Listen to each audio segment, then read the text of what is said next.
We humans, we are a daytime species. That's where we do most of our activities. But as all other species in the planet, we are evolving. And with the invention of artificial light at night, we can now do things that we weren't able to do before. The problem is, this artificial light at night comes at a great environmental cost. With cities increasingly being built along the coastlines, light pollution is affecting the marine environment. Artificial light at night impacts predation, impacts reproduction of species, even impact how plants behave and photosynthesize. And that can have lots of implications for ecosystem health, including for us humans. So we know that marine turtles and seabirds are really vulnerable to light pollution, but we also have to think about our less charismatic marine species like seaweeds, sea urchins, and fish.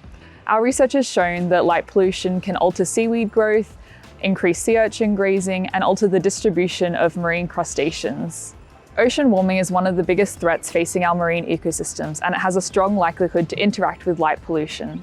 When these stresses interact, they can amplify effects on marine ecosystems. To work with light pollution, collaboration is key.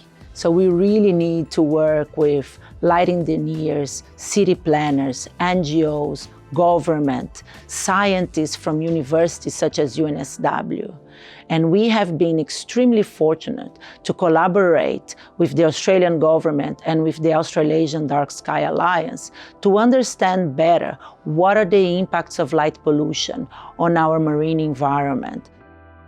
For about the last 7 years, we've been working with scientists, researchers, the community, councils, industry partners to spread the message about light pollution and understand the impacts of it on the natural environment.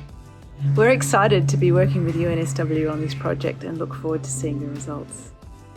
To help protect natural darkness, the Australian Government has developed world-leading national light pollution guidelines that offer guidance for managing light pollution and its impact on wildlife.